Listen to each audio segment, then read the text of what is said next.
Welcome to the GEM series, powered by Rocket Level. On this podcast, we empower entrepreneurs to succeed by setting big goals, executing like a pro, and having a fearless mindset. The GEM series is all about investing in yourself. We're here to share the path to getting what you want out of life by sharing the stories of entrepreneurs who have done this themselves, providing thorough research from our team on what careers and habits are yielding the best results, and discussing the mindset it takes to overcome the obstacles that all future entrepreneurs will face. Investing in yourself starts with putting in the work every single day, and this podcast is here to help you do exactly that. My name is Blake Chapman. I'm the Vice President of the Ambassador Program here at Rocket Level, and I am thrilled to be your host for the GEM series. Hello, and welcome to the GEM podcast, everybody. Today we have a very, very special guest, Marissa Pittard, with us. Hi, Missy. It's so great to have you on. Just to give you guys a little background about Missy, Missy actually interned initially forever ago. Really not that long because you've been moving at warp speed, but interned over here at Rocket Level with us, studied at Georgia Tech, got a degree in chemical and biomolecular engineering, and then worked as a business analyst at one of the biggest consulting firms in the world, McKinsey & Company, transitioned, has passions in yoga, became a yoga instructor, and now is a co-founder of Beaming Health. So today, we're going to talk a little bit about, what brought you to this point from being passionate about, chem engineering to going into marketing to ultimately starting something that was for you and aligned with what your passions are and what you believe in, which is Beaming Health, which is helping families with, children that have autism. And, also I read on the website that you're also branching out to help generally anybody with special needs too, right? So super, super excited to dive into that.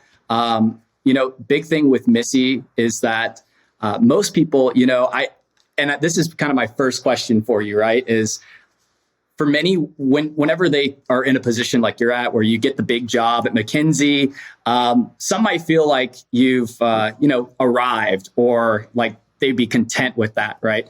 But you seem to keep going after bigger goals. And now you're a co-founder at Beaming Health and working on a number of other projects. And there's been this really big shift recently where a lot of people are kind of taking a similar road to you and wanting to invest in themselves and go after their true passions. And this seems like what you're doing. So I wanted to kind of start from the beginning. What led you down this road? Yeah, Blake, thank you so much for having me. I'm so excited. How are you doing? I'm doing great. I'm doing great. No, we're thrilled to have you on.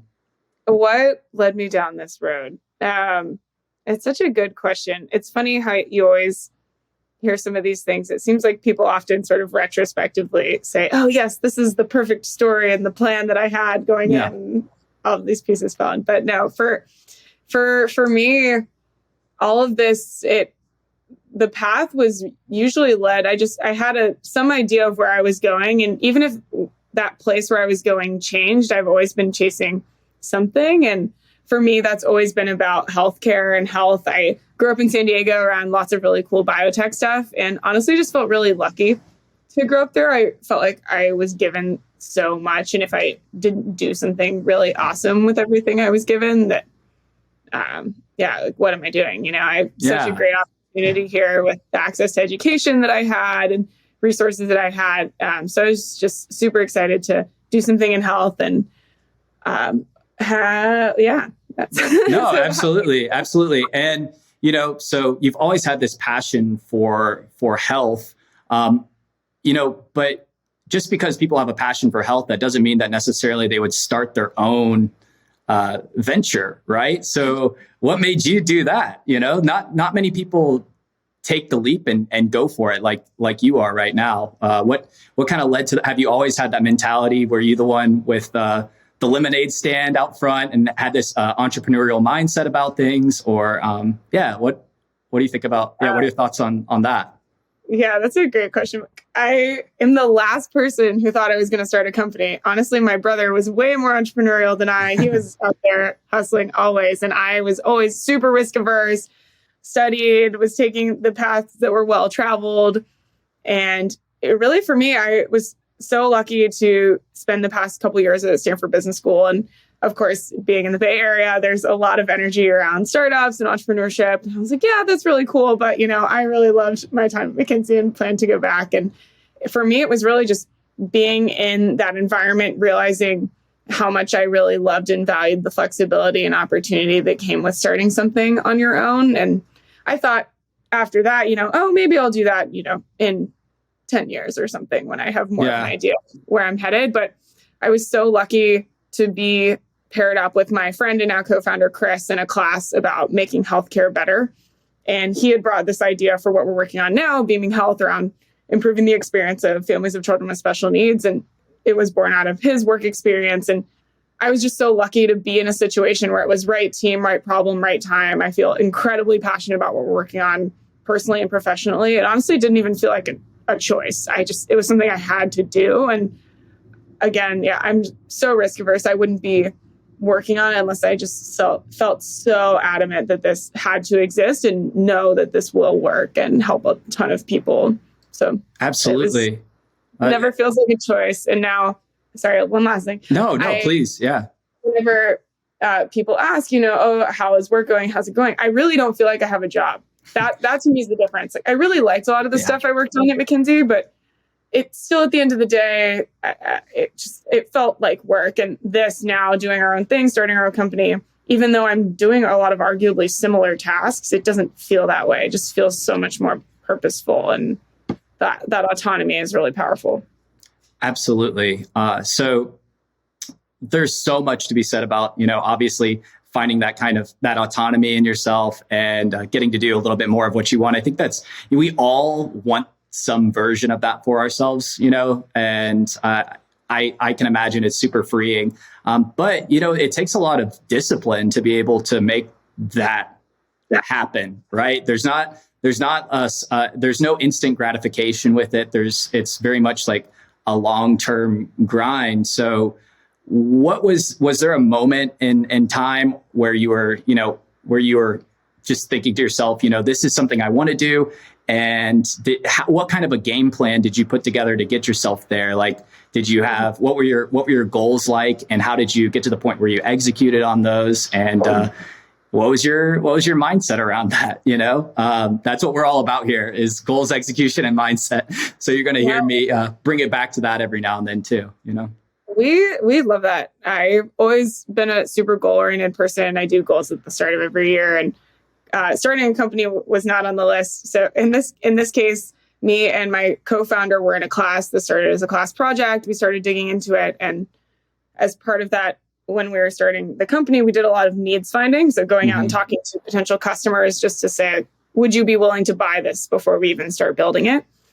And as part of that process, it brought us to an investor who wanted to write our first check, who was really adamant, you're really onto something here. How much do you want? You both need to do this for real. And that was a catalyst for me and my co-founder say, oh my goodness, this is we're onto something real here. Yeah. Let's think about it for a few weeks, make sure we're really committed to both the concept and to each other, and aligned on the kind of company we want to build and how we want to build it. And if all those things are true, like, in a lot of ways, the safest bet you can make is on yourself. And it's kind of rare that you're in the situation we were, where we had access to the right problem, the right team at the right time. Absolutely. And I like what you said about sometimes the safest bet that you can make is on yourself. I've found that that's increasingly true as we, especially nowadays. So many people got laid off the last couple of years. And now we're in this phase where people are actually calling it the Great Resignation, right? It's hard to even keep anybody. So what would you maybe say to somebody that was thinking about going and starting something of their own, and just based on your experience, what would you maybe tell somebody, one of the good things, maybe one of the bad things about it?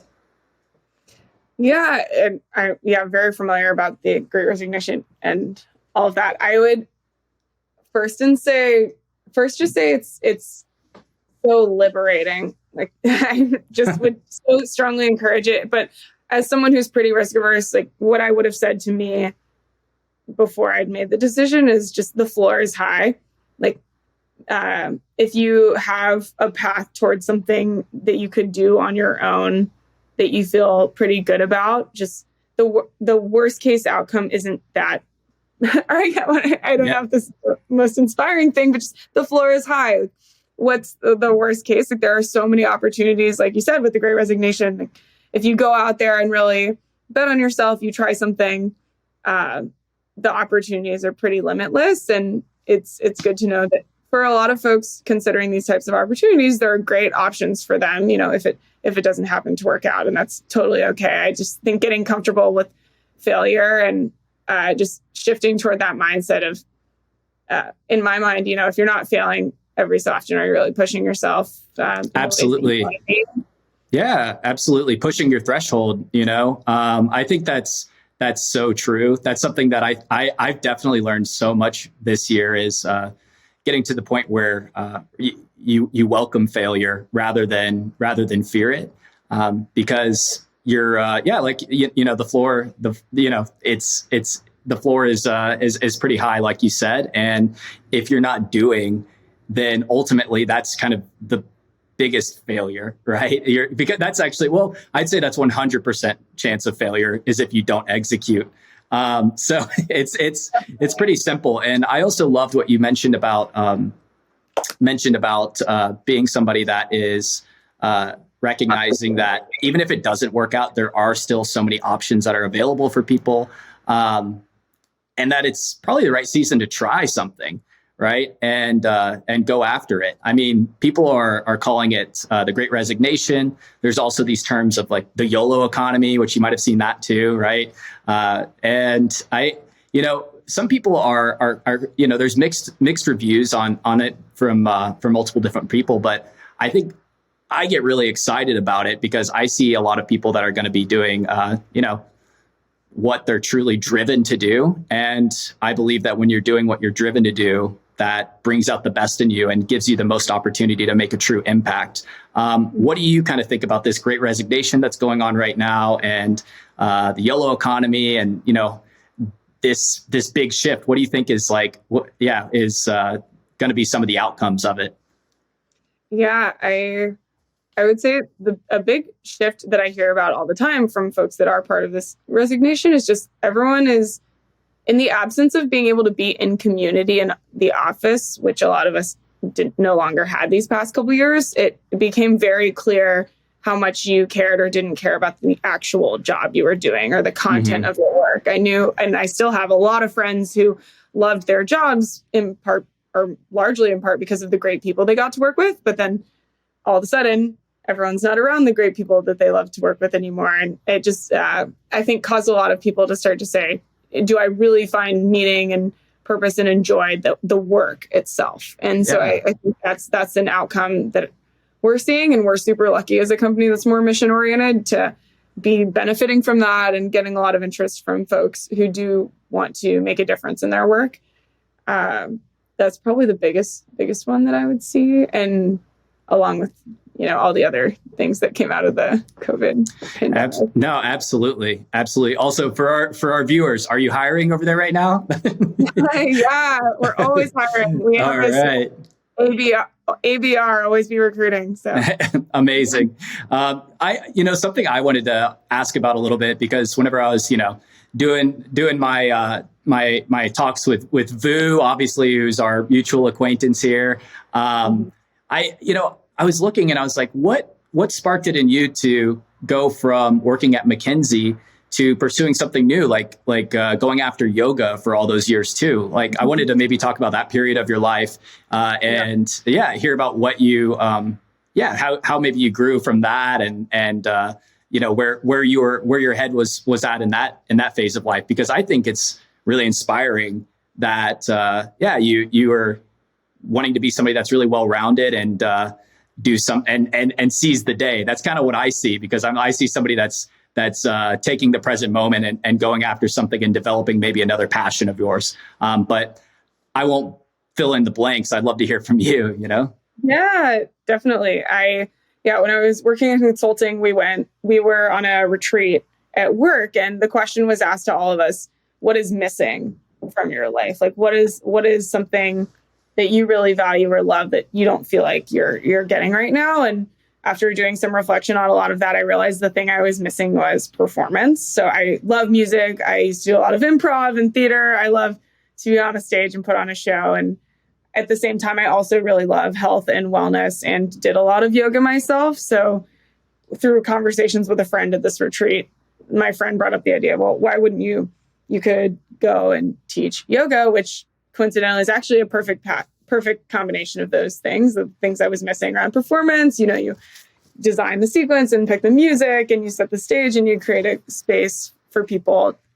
So I left that really excited that year. That was I try to do 3 big goals every year. And that was one of mine that year, to go and get trained. And I'm so thankful to have done that and now try to do yoga classes for friends all the time. But that was sort of the impetus for that, was just thinking about what is it that I'm sort of missing that I'd love to have more of in my life, and how can I make that happen? Yeah, absolutely. I think that's what, we're all trying to whenever I say we, anybody that's watching this podcast, right, is anybody that wants to invest in themselves and enrich their life in some way. I think there's a lot of fear around maybe satisfying that part of yourself. Like me, I play music a lot as well. And that's something that I'm incredibly passionate about. And, a lot of people don't make the time to go after those passions and grow that part of their brain. It seems like for you, it's been so productive, finding a way to marry passion with work. So could you tell me a little bit about that? Like, can you see ways that, your passions overlap with like your career and how they all kind of weave in and out of each other, and how one informs the other?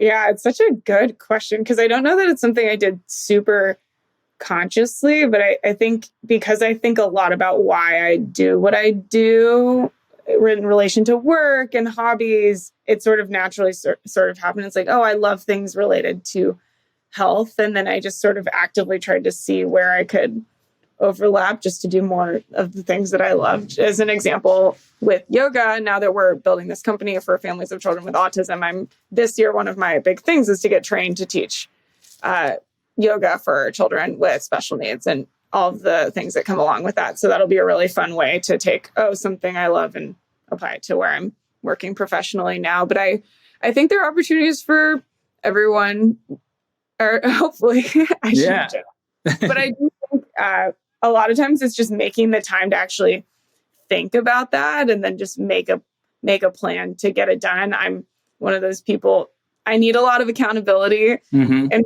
my life. And so I'm a big proponent of, I have a whiteboard, I have a tracker on my own computer where I set up my goals over periods of time, and I'll tell them to friends or family too, just to make sure I'm really put it out there. Yeah. That's a little social accountability. Absolutely. And these goals that you're setting, are these on an annual basis, or like a 5-year thing, or what's that like? Yeah, for some of the bigger things I'll do around New Year's classic, but I'll try to do really tangible 3 things every year. So it's very clear at the end of every year, did I do that or did I didn't? Did I not? So I love to do that. And then day to day on a more regular basis, I love the concept in Atomic Habits. It's one of my favorite books of all time, but it talks about how every choice that you make is casting a vote in favor of an identity. So I know this is super meta, but no, this is the kind of person you want to be. You say like, oh, I'd love to be someone who's more musical, for example. It's like, okay, well, you can just say that every day, or you could say, okay, maybe it's as simple as, I'm going to start taking music lessons next week, or I'm going to create time 10 minutes every day. Things like that are things we can all do. And I found I've just been trying to push myself more on casting votes in favor of the person I want to be in a lot of categories. So wow. Cool. Yeah. Well, okay. So it sounds like, you're a very goals oriented person. So you have no trouble at all. And you have a good system for setting those goals and, analyzing them. And then the execution piece that maybe that's where that would fall in is that's how you allow yourself to be able to execute them. I'd love to hear a little bit of like what is your kind of mindset around all of this to where you're just open-minded and able to just lean in and go after something? Because I think so many people, I found like there's so many different ways that you can push yourself to move forward. A lot of it is like, just don't, obviously there's like the base level things, like don't focus on what you can't control, be welcome failure, like we were talking about. But for everybody that's listening, like what are your things that maybe, do you have any like mantras that you give yourself that kind of, I don't know if you're into mantras. I'm definitely like a mantra driven person, but yeah. No, I get roasted by friends all the time for my Me too. I'm like, I won't go into that, but yeah, I like that too. You can go so far, Blake, as to put mantras at the end of emails periodically, and I'll rotate them. But one that I have right now is Muhammad Ali. If your dreams don't scare you, they're not big enough.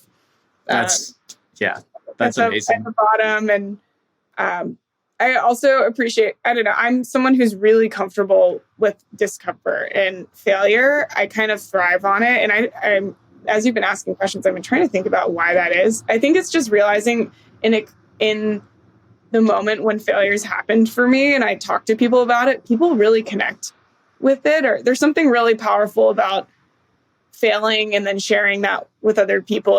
I think I love connecting with people more than almost anything. And what I've realized is when I fail on something and then talk about it and think about what I've learned from it, it draws, a lot of people are drawn to that, and you end up connecting with more people and learning from that. It's just this really powerful cycle. And I think it's gotten me to this place where it's like, oh yeah, failure is awesome. Like I learn things and I connect with other people, and it makes other people feel like, oh, it's okay for me to fail. Like we're all humans and trying to do good things. And yeah, so I think that's sort of what's the cycle there for me has been. It's just try to,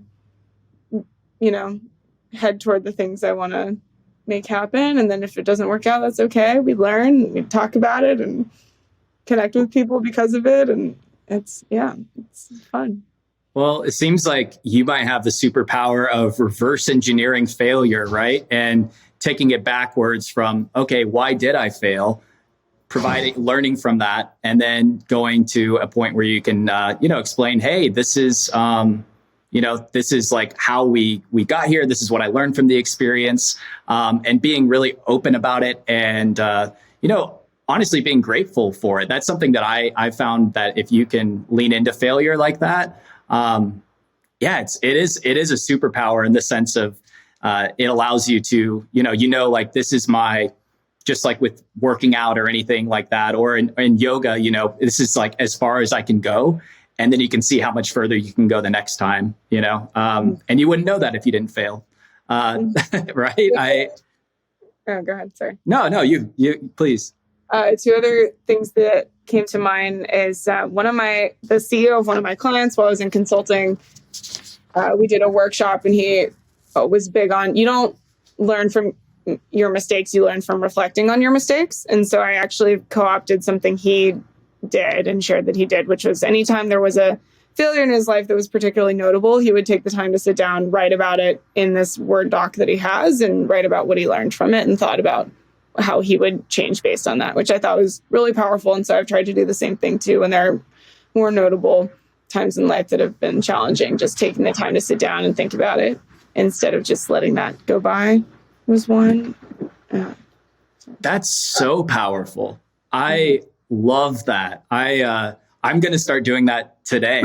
I think that's great. Being able to go back and, reflect on it months down the road, or, maybe when you're not swept up with all of the like euphoria of coming to a realization is really empowering, I think. And also when you're down, you can look back and reflect back and be like, oh, I'm like light years past where I was maybe a year ago or anything like that. How long have you kept this kind of running Word doc going so far? Yeah, no, that's a good question. Probably since 2017. So it's been, 5 years now. Whoa, that's amazing. Yeah. So yeah, do you flip through it every now and then? And yeah, definitely. It's almost like a journal in its own right, and it's kind of fun. It's like time traveling to go back and read through it. But the other thing, Blake, there was a word you said that I really like a lot, and emphasize a lot around gratitude. I'm a big believer in the power of that, the power of handwritten thank you notes to others. And also, I use a gratitude journal every day. It's the other thing I get roasted for in addition to my mantras. No, I'm all about it. I'm all about it. Yeah, it's called the 5-Minute Journal. They have a book and an app, but I don't know. I was an engineer. I never have liked writing very much. So it was really nice to have this very short, structured way for me to start every single day with what are the good things going on? What am I going to do to make today a great day? And all of that stuff has been really helpful for me. Yeah. Well, that's, I think that's another great one is also being able to, as much as you're going after your failures is also, practicing gratitude and also tracking your wins too. Right. For me, I think it's important for everybody to kind of have mental backstops that they can always go back to if they feel like they really hit a wall, and then come back to another place where you felt like, this is, I've achieved this, and you pull all these things that can kind of fuel you and move you forward. I love the gratitude journal. I'm a big fan of journaling and like tracking all of that down. So you said it's called the 5-Minute Gratitude Journal? Yeah, it's the 5-Minute Journal. The 5-Minute Journal. Okay, cool. I want to hear, so unless you had a thought, but I just want to hear a little bit about because it sounds like you do all kinds of stuff right now. What are you doing that you're like the most excited about right now? And what's maybe like a particular project that you're working on that gets you the most fired up? Right now. Yeah, definitely. I mean, the vast majority of my time these days is with the startup, with Beaming Health, where we're moving really quickly and making a lot of good progress and learning a lot and learning what's working, learning what's not working. Project I'm really excited about is we're building out a parent community, which is so cool. I'm a huge believer in the power of community and just setting up the right systems in place to help people come together to help everyone. So we're really excited about that. I've been learning so much about how to get a community off the ground and doing a lot of reading about how many people do you need in it to start and what are the kinds of things that foster trust and how do you keep up engagement. So super excited about the potential for that and everything that comes with that.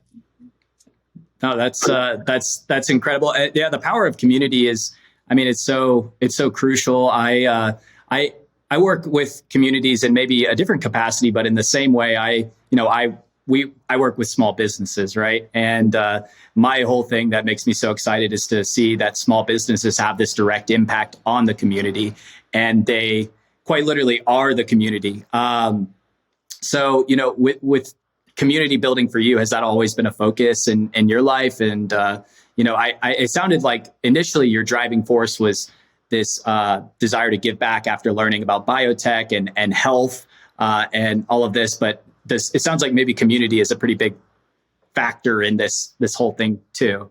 Yeah, I loved what you were talking about with why you love working on small business. And I think for me with health is just behind pretty much everything that we do. And it's something that's so easy to take for granted. And I've just always had kind of a latent interest in that. But when it comes to actual work for me and like why this matters so much and why this company matters so much, it's just unreal to me how hard it is for families of anyone with complex conditions, but also special needs, to just find and access the most basic things that they need. And I feel it just fires me up blood boilingly so to think about families that are spending hundreds of hours and thousands of dollars every year to get stuff that they should be getting right away. It's just unacceptable. And I just get so fired up about the injustices in healthcare and the criminal justice system. All of that stuff is really gets me going. And whenever friends come to me and they're like, oh, you found this thing you're so passionate about, that's so lucky. I don't really know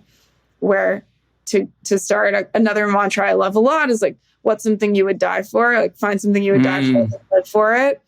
And this is definitely that category for me. Wow. Yeah. I think that's so powerful. The idea of like, what is something that you would die for? Because, there's so many of us that we probably do have these, we all have some sort of ideal that's ingrained into us.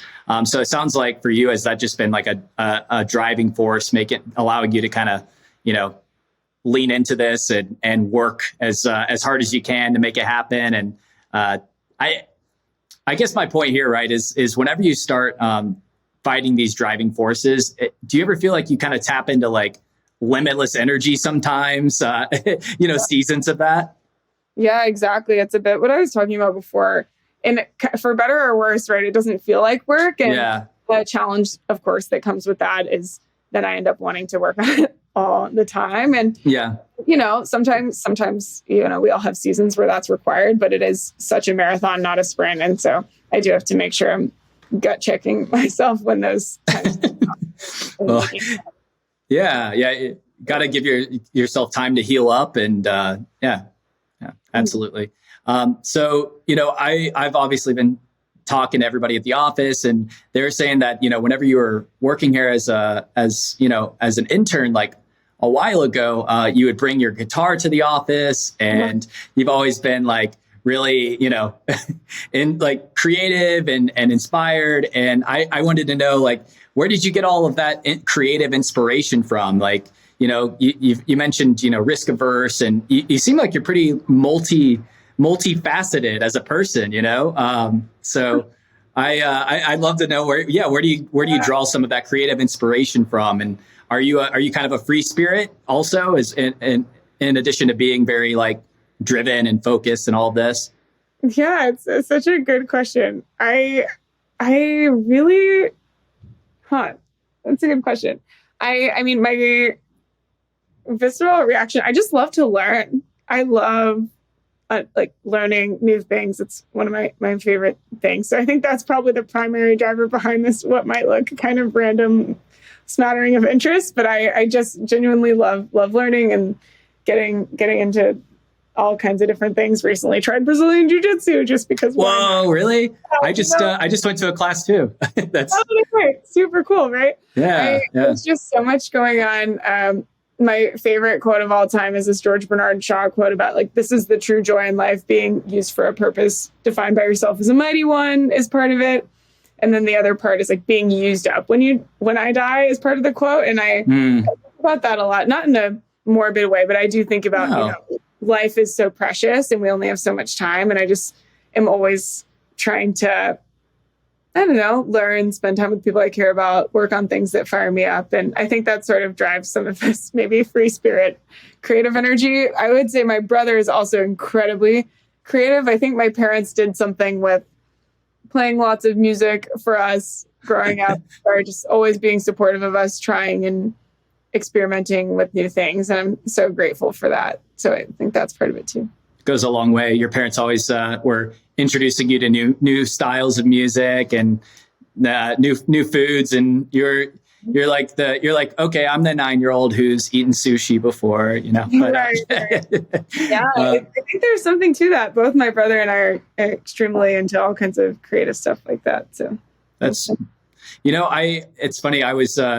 I just did like a general Google search to try to, gather some also additional insights. And I saw that you were also an adrenaline junkie a bit. So is that something that, does that still hold up today? Are you skydiving as well? Tell me a little bit about that too. Yeah, I think the general theme in all of this is I really thrive in uncomfortable situations. You really do. You really do. I think that's... I love... everything from running in the bulls in Spain. I was like, yes, sign me up. Whoa, really?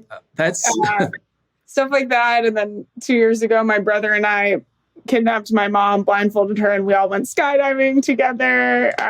Stuff like that. That's kind of my nightmare for some reason. I'm very much into I love stuff like that, but skydiving seems like such a that's like the ultimate surrender to me for some reason,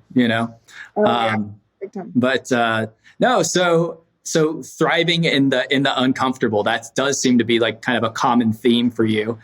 What would you tell the people that are, trying to, bringing this back to this idea of the big shift and people that are wanting to go after what they want to, what are maybe some of these practical ways that you encourage yourself to keep, because not everybody's addicted to it. And maybe, I mean, I would imagine that maybe you do every now and then reach a point in life where you're like, I am a little nervous about this. Like, do you have something that you tell yourself before you just go for it?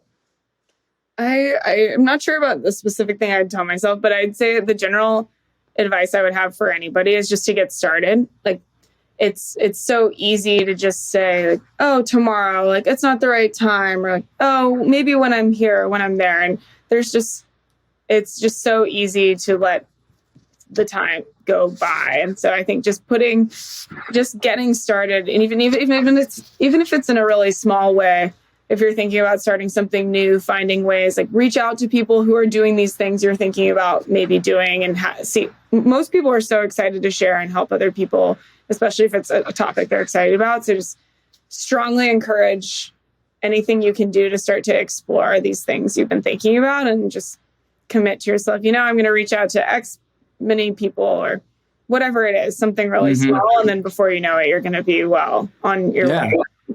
Something. Absolutely. No, I think that's amazing advice for anybody that's wanting to get started and, going after something, or just generally kind of leaning into the unknown or the uncomfortable.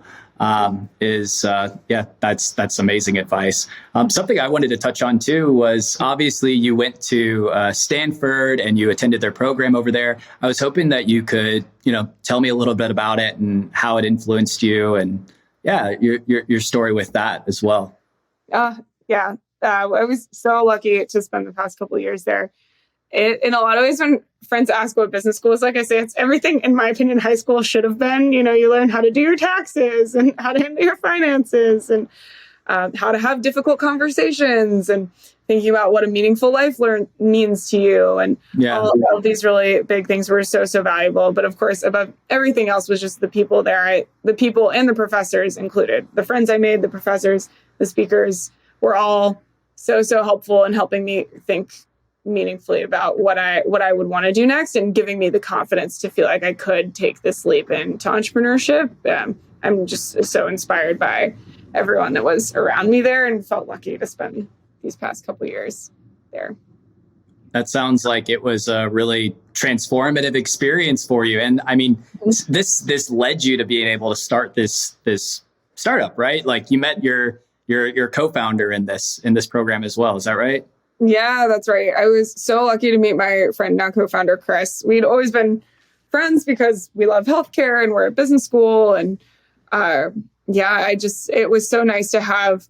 I don't underappreciate how nice it is to be founding a company with somebody that I already knew as a person first, and just know that I could trust them and knew what they were about, and feel confident taking the leap together.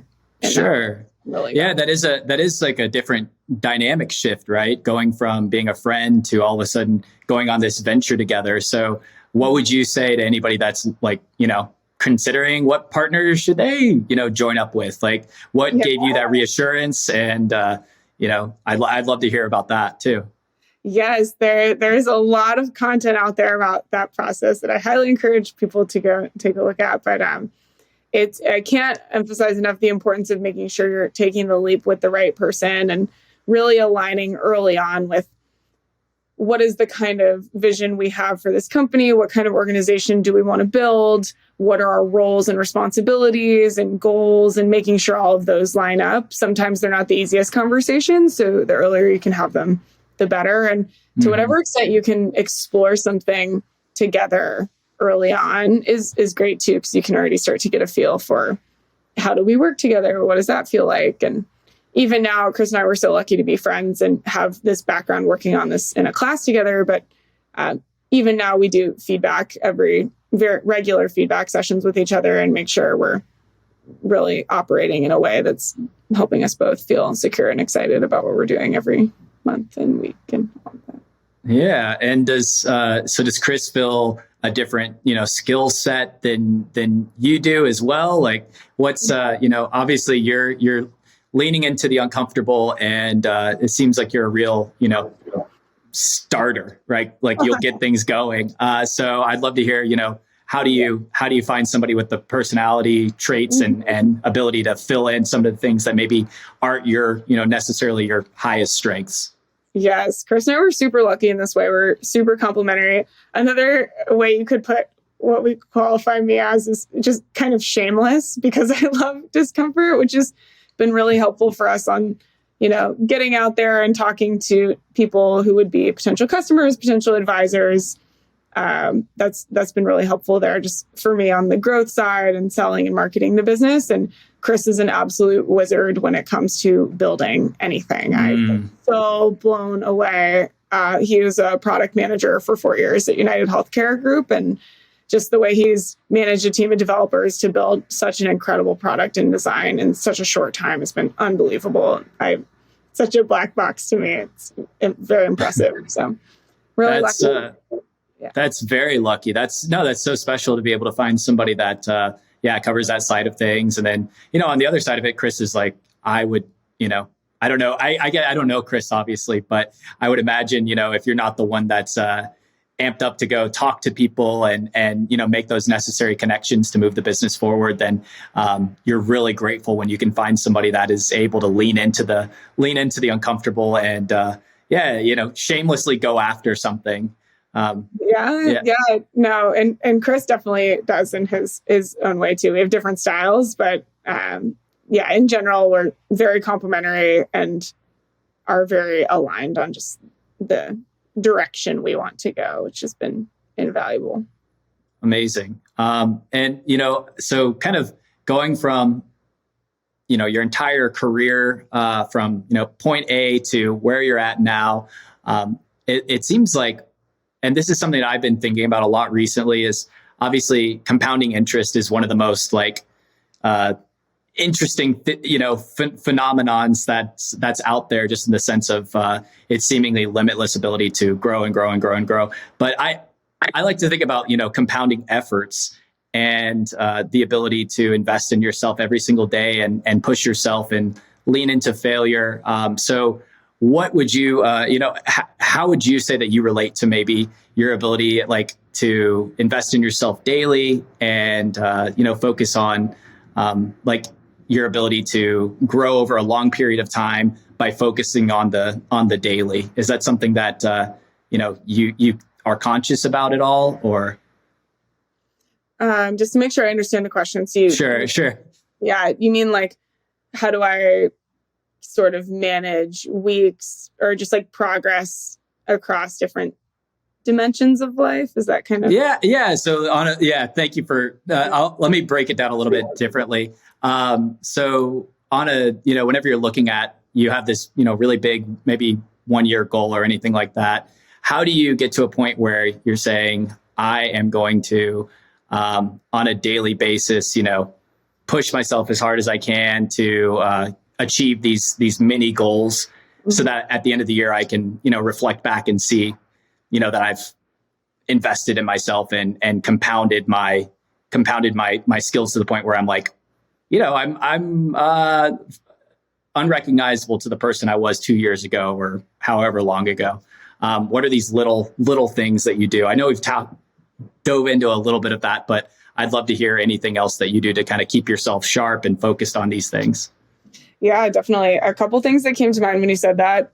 Just really encourage everyone to move their to-do lists to their calendars. If you're anything like me, if it's not on my calendar, it's not happening.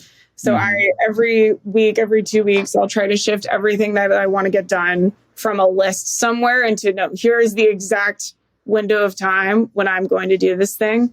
I also think there's something really powerful about time boxing.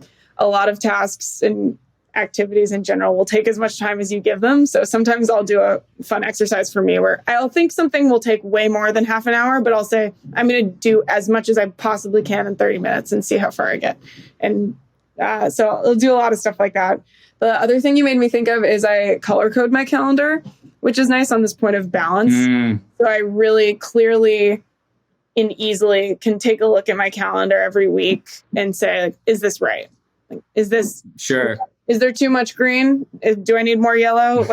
Where am I missing? What's off here? So those are some things if they're ever helpful. Those are so helpful. I'm about to just take notes of all of these. And I'm about to color code my entire calendar. I color code, but maybe not in that way though. So that's I think that's a really, really amazing tip. So Missy, thank you so much for hopping on this with us. I wanted to, give you the floor. Could you just tell us a little bit about what's in the future for you? Where can people find you?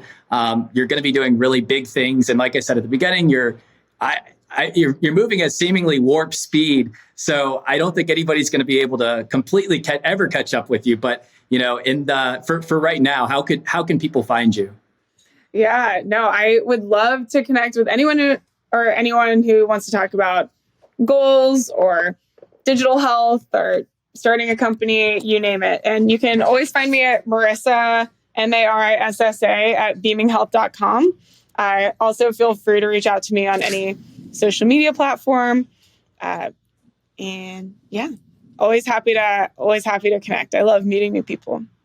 Amazing. Well, thank you so much for taking the time to do this. It was amazing to get to meet you finally. I've heard such great things. That is it for this episode of the Gym Podcast. Everybody, follow us on Instagram, follow us on TikTok, and be, on the lookout for future episodes. And go check out all of everything that Missy has going on right now. All right. Well, thank you so much, Missy. And have a great day. Thank you for joining us on this episode of the GEM series, the podcast for anybody dedicated to investing in themselves.